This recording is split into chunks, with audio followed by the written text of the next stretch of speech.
Hey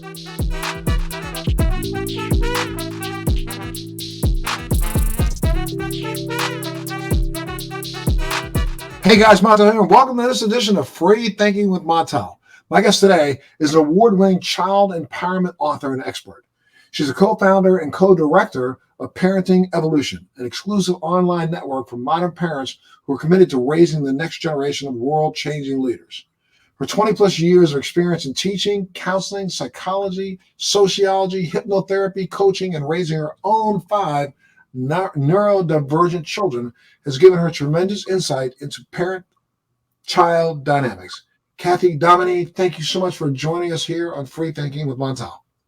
Thank you so much for having me. And firstly, Montel, I'd just like to really express my gratitude because we were supposed to do this interview previously, but my daughter was sick and you and your team were just so supportive and lovely and absolutely told me to go and look after my baby. And I was so grateful because I know how busy you are. So I would just want to show my appreciation to you first. No, and I'm glad we were able to work it out so you could come back and share your knowledge and expertise.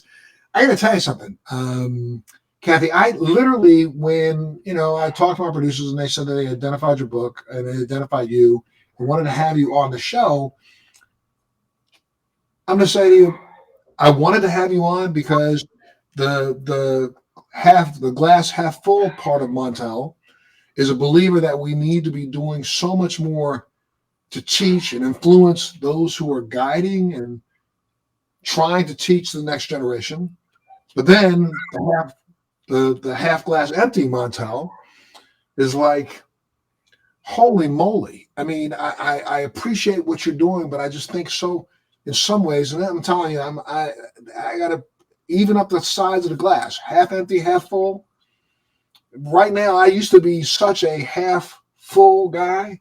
Everything was always full. But I'm so disgusted in not only my country, but the world in which we are about to try to lead this next generation. I am anxiety filled in one way and then hopeful in another way because I'm going to keep beating my head against the wall and try my best to do the best I can.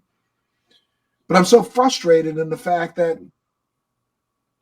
this next generation has some peers of mine and some people in the Generation X group and the generation, I don't know, we have so many new names for it, that are just as disgustingly trying to lead them down the same filthy pathways that we've been down in our past. So I'm going to say to you, though, the glass half full side of me really appreciates the fact that we had a chance to talk, and I'm hoping that you will share things today that will help the rest of the glass half full generation recognize that there is hope. I'm sorry if I hit you with that out of the blue, but it's like Keith, who's my producer in here. Keith, don't you be hesitant and hide in the background. You can jump in here anytime you want. I was speaking to Keith's wife, Melanie, who's been my manager for now well over 30 years, right before, about 15 minutes ago. And I said to her, I really, really, really don't know if you and Keith, you can jump in if you want, if you recognize how special human beings you are, how special parents you are. Keith and Melanie have raised 3 unbelievable children and have a view of the world that I share with them. I'm telling you, I want to say 90% of the time, but I share with them 85% of the time. I try to stifle down another 15% so it never rears its ugly head. But Keith and Mel have a perception of the world and their children and their generation, a perception of hope. I, every now and then, can get mired in this muck. I have 4 children also, spanning, the generational gap from age 28 to 37. I think I've done a pretty good job. I think that when I talk to them and I talk to their peers, we are, far beyond that parent-child relationship to now I respect them as the adults that they are, and we have completely full blown adult conversations. It's never been dictatorial. I'm always listening and trying to figure out what they think. And I am like, I'm one of those people that I get caught up. I catch the news, and I may watch the news, for a few hours a day. Though, like, some days I don't even cut it on at all because I don't want to be as depressed as I will be listening to the stories and watching.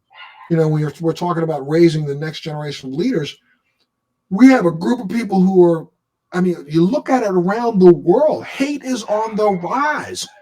Not just in America, but in every nation around the planet, in your country, in Australia, in Europe, and in Africa, and in Southeast Asia, and in all over the world. We have a generation that doesn't understand that we could have stopped this if there were more active adults trying to overcome the sentiments of the past. But there are so many active adults trying to make sure that they can inculcate that in this generation now. Make sure that they don't leave this planet without making sure they leave behind hate. So it perpetuates. And now throw on top of that the fact that we've got a generation that's going to be facing more catastrophic climate-based, and if you don't want to believe in climate change, and let's say more natural catastrophic incidents that are happening around the globe are going to continue to happen. We see seawater rise. I don't care if you call it because of global warming or not. The oceans are rising. There are complete nations that will be gone in 4 or 5 years. There are areas, within the next 10 years. We know that 80% of the people on the planet live within 20 miles of a coastline. Some 20 to 30% of them are going to be displaced. The world is not going to be a very good place. So not only do we have to lead them, this next generation, to be able to cope with their interactions with their fellow man, we've got to teach them how to cope with their interactions and represent their peers to try to be leaders to figure out how they can survive. I live in Florida. In 10 years, half of this state's not going to be here. And I don't care what any politician says, they're lying if they won't admit the fact that half of the state's not going to be here. Sea level is going to rise 3 to 4 feet in the next 20 years in Florida, wiping out bridges, wiping out communities, wiping out towns. People are going to have to move. They can't move inland in Florida because some areas in inland are under sea level. So there will be new lakes that will appear. So I start our conversation letting you know that I'm not jaded, but I really need you to give me some hope. I want you to give me some things that I can grab onto today that I can share and continue to share and say, yes, but I want to be that person that says, yes, but. I don't want to be that person that gives into what I think is, I've used this term, and being Australian, you may not understand this, but let me know if you do. For 20 years, I have been saying to everyone that I know, we are moving into a period of what I call the last stand of the redneck, the last stand of the hater. That's what I have thought, because I thought that we were moving into a time when these people were dying off. But they are making sure that they do the best job they can at sticking this garbage back into their children to make sure that it doesn't die off. And that really, really, really upsets me. So let's talk a little bit.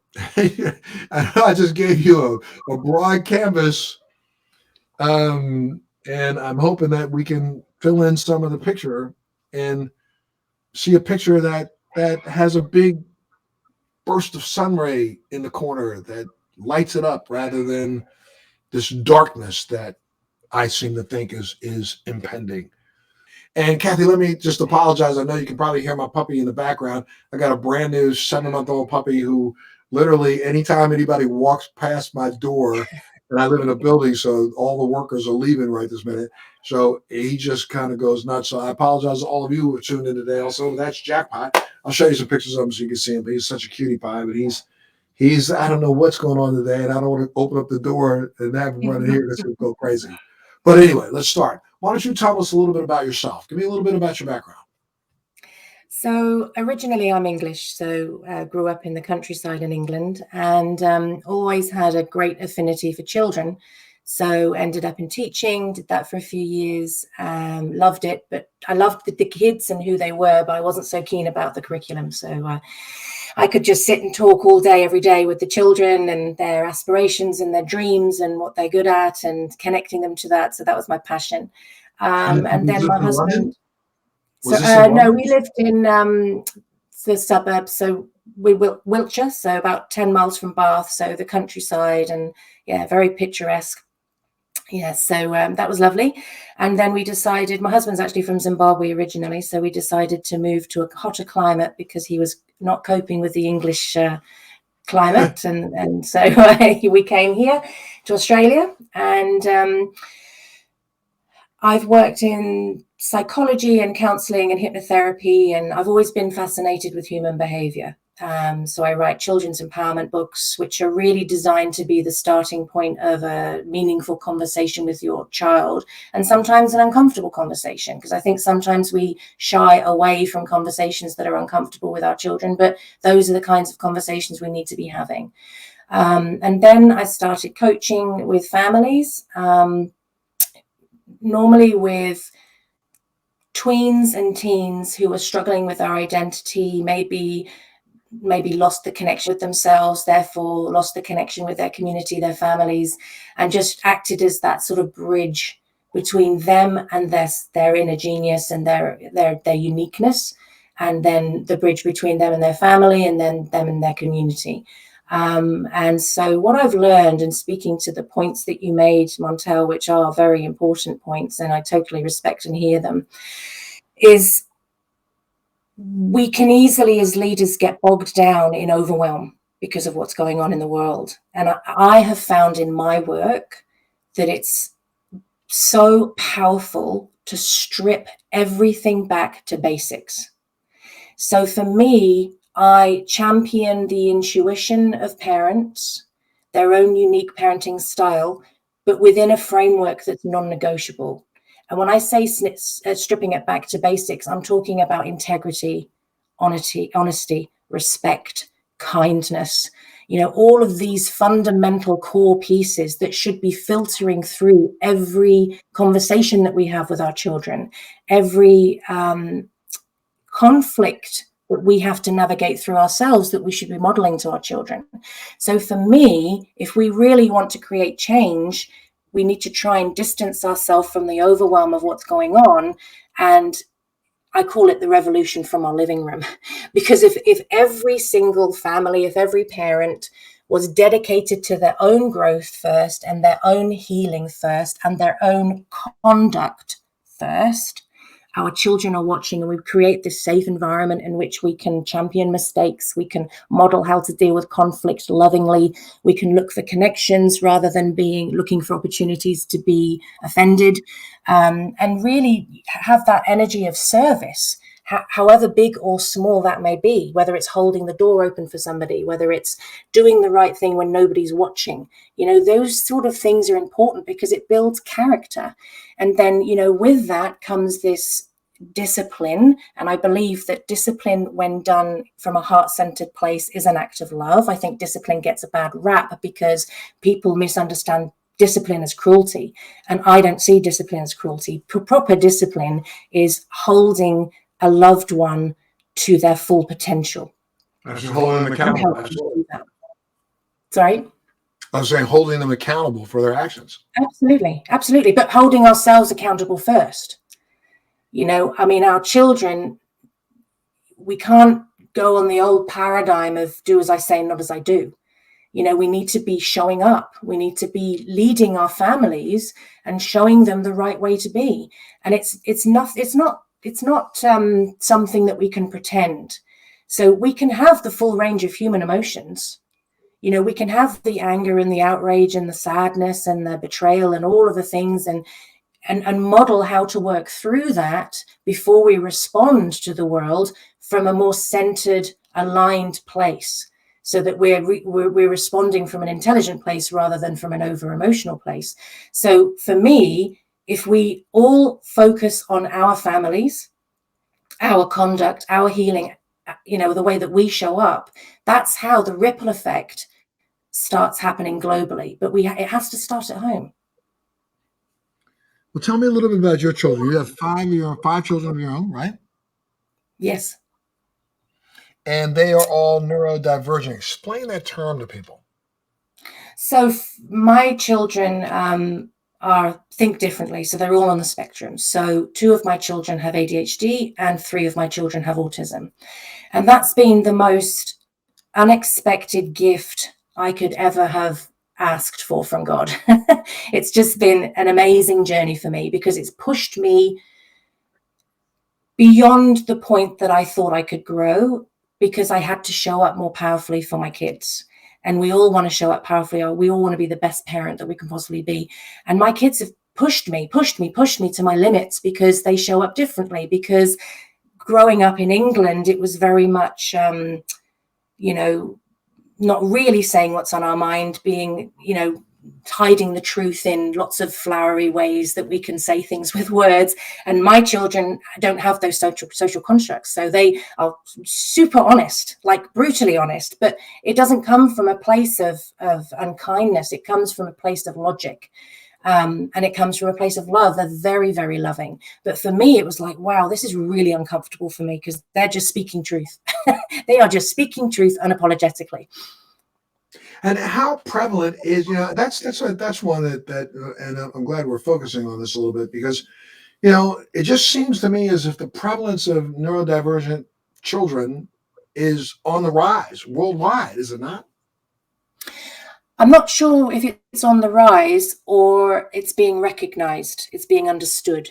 So I think previously, where people were on the spectrum and neurodivergent, they were labeled as naughty or uncooperative or disruptive.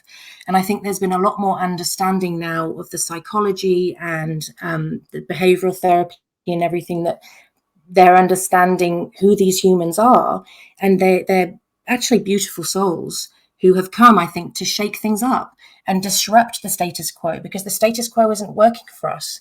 We need that level of honesty. We need that level of accountability. We need that level of logic. And, my kids are fiercely loving. And I think there's a misconception about neurodivergent people, that they don't have emotions, they don't understand emotions. They do. They're actually incredibly empathetic, which is why they find the world at times completely overwhelming, and they feel saturated with human contact, which is why they withdraw. And, one of my sons will go in a dark room for a while just to recover. But they're actually fiercely. I'm sorry. I've been told, and I followed. I'm so sorry. I cannot remember the doctor's name right now, who is a PhD, who is neurodivergent. There's a woman who works with the animals quite a bit. Do you know what I'm talking about? No, sorry. I'm so sorry. I can't remember her name. It'll come to me. She herself has been considered, unteachable, unlearnable. Now she's got a PhD. She actually speaks out for people who are like her. And I remember seeing an interview where she was saying that, one of the things that people don't understand about her is that is almost like no filter in any of her senses, where she is completely inundated with every single small noise, every leaf that flies through the air, overstimulated by everything around her. And what she had to do is help to build for herself some ways to be able to deal with that. Is that, I guess you can't allow people on the spectrum into any category, because that's why it's a spectrum. But you said your son likes to go and find non-stimulating spaces in the dark where he can calm it down for a second. Is that something that you see as part of what goes on with most people who suffer on spectrum? Well, as you said, it is a diverse group of people, and everybody's individual within that. And I think it's about reaching out and understanding the individual. But certainly for my children, which are my experience that I can speak to, is, they do feel things very deeply. I mean, even when they were babies, if another baby, they could be perfectly happy, but if another baby started crying, they would start crying because they just felt the emotion so deeply. They feel things, their senses are off the charts. Mhm. And it was actually really gorgeous. My son made a really lovely connection with a teacher who was actually the head of the middle school. And she happened to be deaf.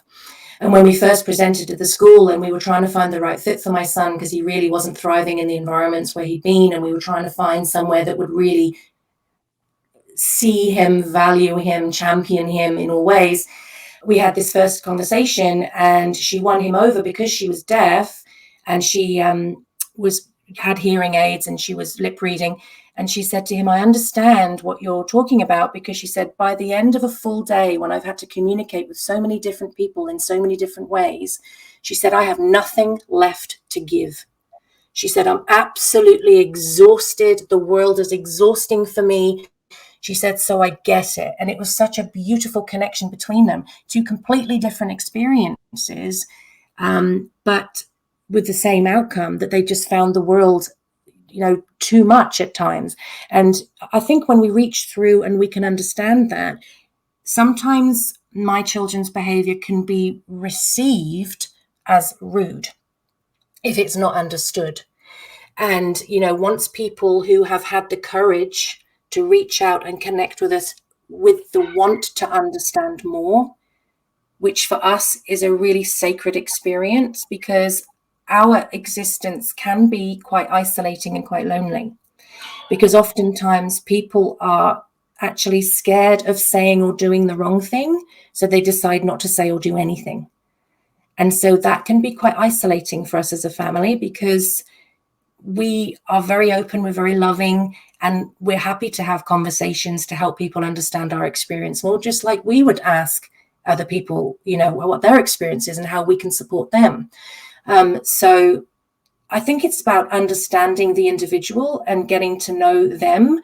And if you're understanding how somebody operates, then you receive their behavior in the right way, rather than receiving the behavior and thinking, wow, that's rude, or that's, whatever you want to say. I mean, my youngest daughter is very autistic. She's the most autistic out of all of my kids. And she was nonverbal for a while. So she would go around, she's this little blonde, curly hair. Her spirit is way too big for her body. It's way too big. And it's really been an interesting experience for me as a parent, because when we're out, her joy cannot stay inside of her. It bubbles out. And when she didn't have the vocabulary, it would bubble out in sound. So she'd just be absolutely thrilled with the world, thrilled with flowers, thrilled with the sky, thrilled with everything. She just was so enamored with everything. And I had two reactions from people. They either said, wow, that kid is just larger than life. She is joy in a bubble. She is just exquisite. Or they'd say, shut that kid up. Mm. And so it's been an interesting experience as me as a parent. And it's often been a bit heartbreaking, actually, when you see the loving, gorgeous human that's been gifted to you, and often misunderstood by the world. That can be quite heartbreaking as a parent. Well, how do you navigate that to help other parents who might be in the same situation? How do you navigate that?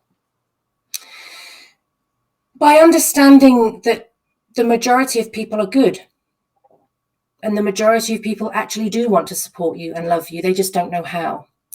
And so for me, I've had to show a lot of courage as a parent, because there's a fine line between helping people understand who your child is, coupled with the fear of people labeling them and then responding to the label rather than the person.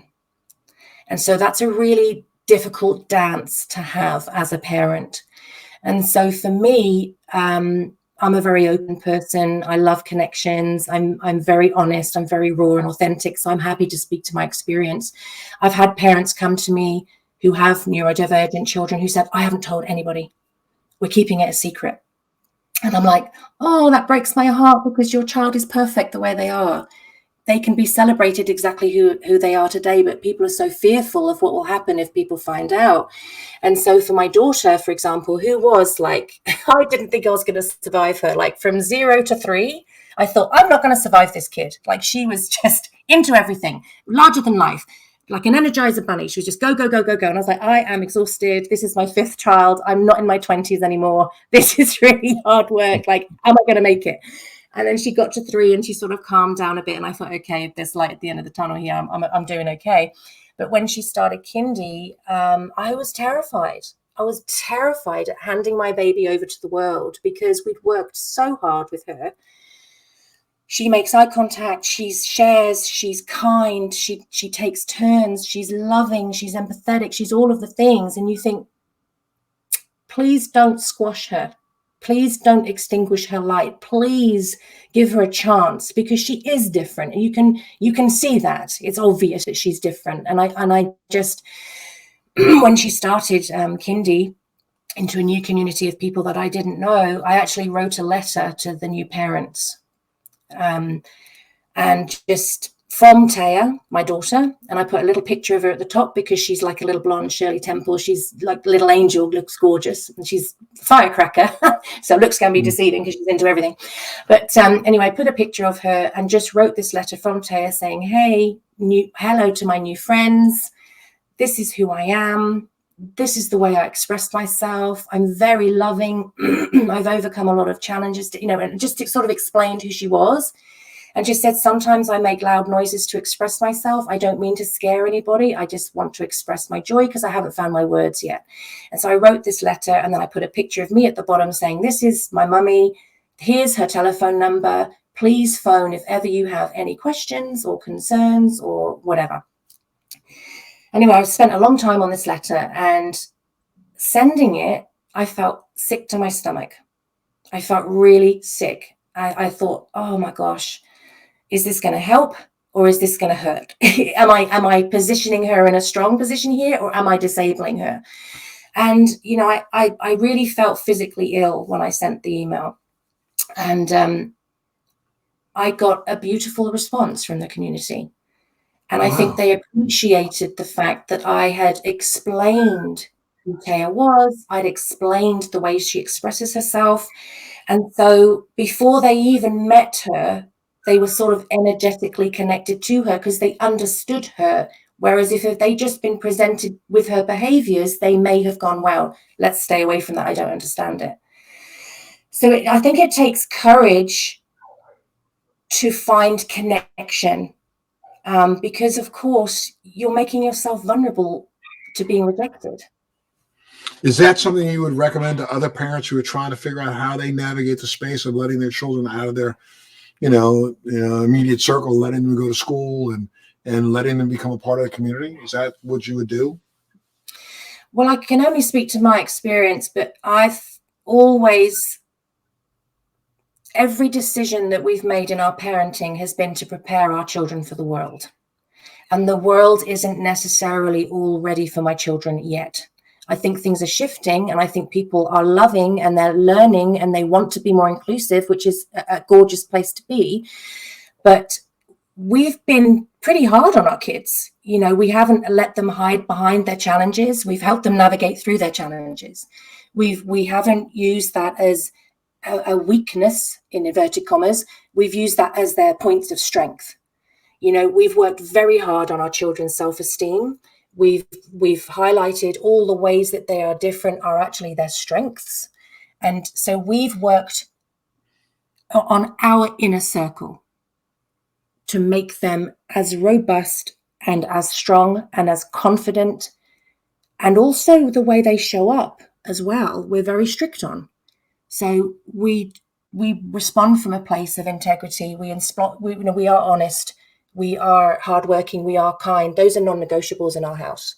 And that's been really important, because oftentimes in our experience, because of the diagnoses that our children have had, they're often disregarded. And so we've had to really make them very strong and very social, and we've rehearsed and rehearsed and rehearsed and rehearsed and rehearsed. It doesn't come naturally, but we've worked on these skills, and they can, you know, my son, he had a very dark couple of years where he was really struggling to find himself. He was terribly bullied. He was hospitalized at one point through bullying. And what we did as a family responding to that is we responded, well, we worked through our emotions first. We're not robots. I mean, when your child is hospitalized through bullying, it hurts, and you get angry, and you get, you know, you feel, you know, you want revenge, but you sit in that. You don't respond from that place. You work through it. And what we did each time our children were bullied, which has been multiple times, we sat with it, we worked through the emotions, and then we reached out with love. So we actually reached out to the people who had hurt our kids, who were the kids themselves. Let's face it, they're not the, you know, not the enemy. And with letters that I wrote the letters because I'm a writer. So I wrote the letter, but as if I was their mum, not a letter of hate, not a letter of anger, a letter. I thought, what would I say to my son if he'd done this to somebody? My son that I adore, my son that I've loved from conception onwards, you know? And I said, you know, what you did was not okay. It hasn't just hurt one person, it's hurt a family. But you took responsibility for it. A lot of adults don't do that. You've done, you know, you've made amends, you've done this, you've done this. And now is a time that you can decide whether you use the power that you have to repel people from you, or use the power that you have to draw people to you. And if we can support you in any way in that journey, please let us know, because we'd love to support you in that. And what we found each time was, instead of taking an us versus them approach and taking an us as a whole approach, let's all step forward as part of this solution. It was really successful each time that we've done it. Did my children and those children become friends? No, they didn't. But those children would check in with my children to see if they're okay. And what it did was, by writing that letter, which I gave to the teacher, it's not appropriate to run around after kids with saying, read my letter. I didn't do that. I gave it to the principal or the teacher and said, you know, do with this what you will. But what it did is it highlighted to the school that there was something amiss in that child's life, because they were reaching out and hurting people, and, you know, happy people don't hurt people. And it alerted the family to the fact that their child was struggling with something that they may not have been aware of. So what happened was we all came together in the solution. And that's been very, very powerful for us as an approach to all of the challenges and the difficult people in our lives. That just seems like an unbelievable way to nurture and help protect the neurodivergent child. I think that's advice that I think a lot of families could actually use. Because instead of striking out at the perpetrator of the pain, you recognize that that perpetrator is in pain themselves, and they need to be shored up. Also, I think that, you know, that gives you some allies in the effort to help your own child. Absolutely. And I do a lot of trauma work with people. And oftentimes behaviors are coming from an unconscious place of unresolved childhood wounds or childhood trauma, however on the scale that presents. You know, it could be mild, it could be major. So understanding that generally the way that someone behaves is an indication of where they are with their pain. Right. And assuming that it's someone, I always try to get to a point where I go, okay, let me pretend I really love this person. Let me pretend that I really adore this person and they've done this thing. How would I support that person? How can I reach out and connect with that person? And all I can say from our experience is it has been profoundly healing for everybody involved. And your kids participated in that with you too. Absolutely. I mean, my daughter and I actually wrote the book Dear Bully together. So I wrote the story and my daughter illustrated it. And, you know, my daughter stopped eating for a while because of bullying. She's had terrible medical problems because of bullying. And school really wasn't for her. I mean, she was a good student, but she's quite a deep thinker. She's quite a philosopher. She wasn't interested in anything superficial, which in high school is not always the greatest position to be Sure, in. sure. And, that was a real passion project for us because we are very forgiving people. And really, that's the only way forward. We can't keep in this energy of us versus them. It's not working. All it's doing is fragmenting us from each other so that we're easier to rule and manipulate. We need to come together. We need to be connected. And what's the title of that book, and where can people get it? Dear Bully, it's a children's book. It's on Amazon. How many books have you written? I'm sure you've written quite a few. We've written 6. We've got some more in the pipeline. And each book is carefully crafted. So there's the teacher in me. I've had to put activities in the back of the book. So it's how to use the book with your children, how to use the book with the children that you're teaching, or psychologists have used it. But interestingly, I've even had high school teachers reach out and said they've used my book as that starting point for the meaningful conversation with their students. So I've had adults, especially with The Magic Is Inside You, which is a book about mastering your inner dialogue. I've had adults reach out and say, hey, I read this to my child, but I really needed to read this book for myself. So that's been a beautiful side effect of that children's book. So if people wanted to go through your bibliography and look at the books that you've written, would they Google your name and then Yeah, they can? sure. Okay. Yeah. Do you have a website of your own that people reach out to? Well, Cathy Domoney. I seem to be the only Cathy Domoney online, so you'll find me in all my different places. Okay, Yeah. good. And that way you can find all the books that you've written. Well, look, one of the things we really wanted to talk about was the fact that holiday season is upon us, and it can be especially tough for all families, given the added stress of it all. What tips would you share with parents about navigating the holidays, especially for those who have neurodivergent children? Well, again, I think communication is important. So whether you're a family hosting people who are neurodivergent or whether you are the neurodivergent family yourself, I think communication is really important. So once we explain what's happening and why, people are pretty cool with it. I found people are really supportive. And, I think you have to deal with each individual. So, I mean, obviously in the holiday season, there's religious things to think about. There's dietary things to think about. There's all sorts of things because we're all individuals. And even, as you said earlier, people on the spectrum, they're individuals. So there's no one rule fits all. So I think if you're going to be hosting somebody and you're going to be hosting a party, just reach out and say, this is the plan for the party. Because for my kids, the more they can mentally plan beforehand, the calmer they are in the experience. So like when they started school, I'd literally say, we're going to drive up to the school. We're going to park the car in the car park. We're going to get our bag out of the car. We're going to go in the gate. And I just rehearse them. And I'm not saying that all adults need that to that extent, but, to give a brief outline of this is what's going to happen. This is the sort of program for the evening. There's going to be soft music in the background. This is what's being catered, and talk about it. And say, is there anything that I can do? Is there any preferences that you might have? And it might be as simple as if you're having a dinner party, that guest might like to be seated closer to the door so that if they need a little bit of time out, they can just discreetly go out, have that time to themselves to regroup and then come back again. So it's all about, again, getting down to these fundamental things of respect, kindness, honoring each other, and that bravery of communication. That reaching out and connecting. Because I think sometimes in the holidays, we can get caught up in the details of things. And we do Christmas big in our house. So that's one of the holidays we celebrate. And it can be easy to get lost in the weeds of all of everything looking picture perfect and forget that these seasons, these holidays, multitude of holidays throughout the year for different people are actually about connection.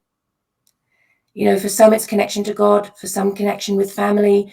It's about connection to self. And that's really what we need to remember is it's about being connected and making memories and having this close time together. But for some neurodivergent children, it can be overwhelming, the idea that we're getting ready to embark down this thing where there's so many people, so many things going on, right? Absolutely. And that's something that you can, if you're hosting it yourself or if you're going to a party, you could say, is there a quiet place where they might be able to go and sit? Is there an activity like, and find out what the activity is? So maybe they'd like to just go to a little reading nook and take some time out from the gathering and just calm down in a nice quiet space where they can regroup. And explaining, are there any sensory issues here? So the dietary requirements, not necessarily allergies that we're dealing with, it could be sensory.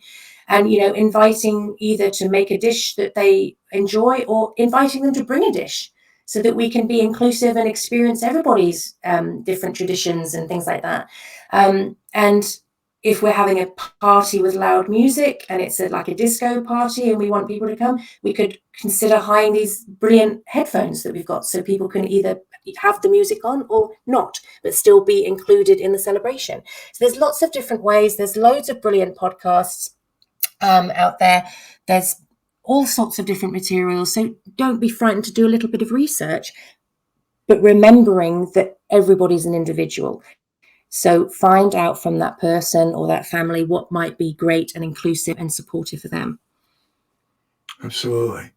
And I guess, the parent who knows their neurodivergent child the best would be able to recognize that maybe there are certain situations that you don't want to put them in during the holiday season. I mean, I know there are some neurodivergent children who like fireworks and things like that. There are others who don't, right? So, Absolutely. And also it depends on I was just going to say, it depends on the timing of the event as well. So just this week, I was looking at an event that I could take my children to that would be really fun. But I was thinking, it's the end of the week, it's the end of the day, it's the end of the year. It's going to be dark. They're going to be tired. I'm not going to do that because I know for sure they're not going to cope with that experience. And so I don't put them in that experience. That's my personal choice. Or sometimes we might say, okay, we're going to go for an hour and then we're going to move away. Or we're going to go super early. We're going to, like, if a pageant's on, we get there super early. We go to the end of the pageant where it's quieter. And so we just see everybody at the last time they're going through, and then we leave because it's quieter. So there's ways that you can make an experience more inclusive for your kids. And each one of my 5 children are different as well. They're all individuals within themselves. So it's can be tricky sometimes to try and keep everybody happy, but we do our best to compromise and create the most inclusive, happiest experience we can for all of our kids. And now, what about the importance of taking some time out for you, Mom? That is always a challenge. Right? Yeah. Yeah. But it has And to it's be done. important. Yeah. Yeah. And I mean, my husband works away, excuse me. My husband works away. So it can be quite intense at times because I'm the only parent here keeping everything going. But I include my children in that as well. And I think it's important for me to model that. So there's a time when I'm like, okay, this is mummy's quiet time. And they know, okay, mummy needs to recharge her battery. I say there's a battery inside of me and I need to recharge it now. And they understand that concept because they've got electronics. So they understand what happens when the battery gets low. And so they do gift me that time because they understand that it's important for mummy to feel like her battery is full. So I think that's really important, and not just so that we can continue to serve our families, but so that the kids can see that habit and routine and that honoring of self, because we want them to go into their adulthood honoring themselves. And now, you heard my tirade when we started. I mean, we're living in a time right now where I just feel like, people are so impatient. They're so impatient. They don't want to learn. They don't want to know. They don't want to reach outside of themselves. Some, though there are some that do. How do we convince this generation to stop and think about what they're doing to the next generation and convince them that maybe they need to slow down for a second and try to focus on the good things. You understand what I'm saying? It's like I feel as if there is a large portion of today's society that wants to look again at the glass half empty or half full. And they want to make sure that they provide as much information as they can to their kids to try to look to tomorrow with a brighter eyes. Yet there is that other group that wants to fester the hate, that wants to divide. How do we see if we can maybe even generationally? I mean, I'm a baby boomer, and I want to be able to beat my generation over the head and say, stop for a minute. Let's recognize we're in the last quarter. We're about to be out of here, and when we're out of here, we want to leave a place behind that people can thrive in, rather than be worried about just barely surviving. How do we convince more adults to look at the world that way? Well, for me, it comes down to impact and legacy. So when I was training to be a counselor, we took our clients through the last day on earth activity. And we said, okay, on your last day of earth, when you reflect back on your life, what are you going to regret? And what are you going to be proud of? And it really is a good crystallization process on how you want to show up in the world. Because really, when you look at all of the greatest leaders of all time, one of the fundamental core elements that that shone through their character was service. So I think we need to go from me to we. It's not what am I going to get? How am I going to serve me? And it's how am I going to show up and be the most impactful person in my life? And I mean, if we as parents want to really raise leaders, we need to focus on these fundamental core beliefs of kindness, integrity, honesty, service, all of these things, because that's actually what makes up, when you study leaders, which I have, they've grown up knowing that they were wealthier than others, knowing that, because their parents didn't hide it from them. So they understood their own privilege. And I think that's really important as well, that we all show up and understand our own privilege and not assume that we've got that because we're God's gift to earth. We've got that because of how we were born into the world. And we really need to be humble and understand that. And then we need to understand how we can educate ourselves and show up to make sure that those people who didn't have the advantage that we had at birth, how we can support them and level the playing field. And it's for us to show up and do that, not for the people who are disadvantaged to try and fight for a seat at the table. It's for us to create a seat at the table and say, right, now what do we need to shift here? Because the current situation did not serve you. So how can we all show up and be part of the solution? And it's about listening. It's not about me assuming anything about anybody. It's about me shutting my mouth and listening.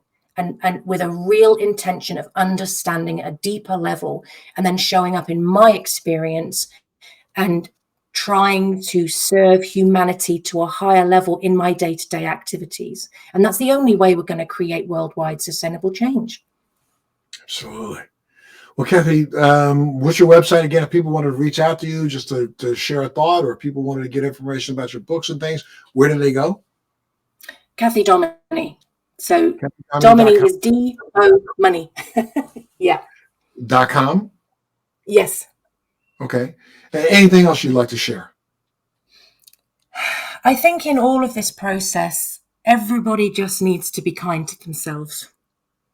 Because generally people are showing up in very difficult circumstances right now with all the global things going on.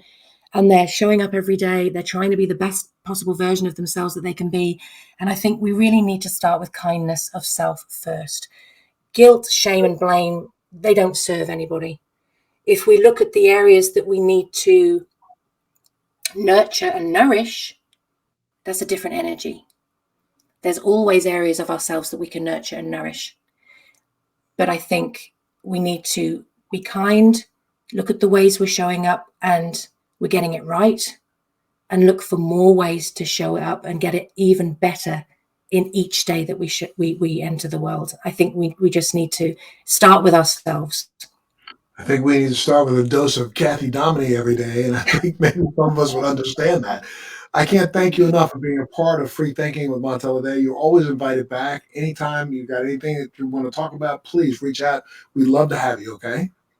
Thank you. I really appreciate this conversation. It's been juicy, and I love juicy conversations. No, I thank you so much. You definitely made my day. And as I said to you earlier, give me something that I can hold on to. You've done that. Thank you. I appreciate that. Yes, ma'am. Thank you so much, too. And thank you for tuning into this version of Free Thinking with Montel. And make sure you reach out to Cathy's website, find out those books, get a copy of them. There may be children's books, but there may be things in there that will help you as an adult navigate the child within yourself. I can't thank you enough for being a part of the show today. I can't thank you enough for tuning in. Make sure you tune in to the next Free Thinking with Montel. Thanks for joining me on Free Thinking with Montel. Please make sure you're subscribed and hit the bell to be notified when new episodes post each week. We'd love to hear your feedback, so please send us your comments.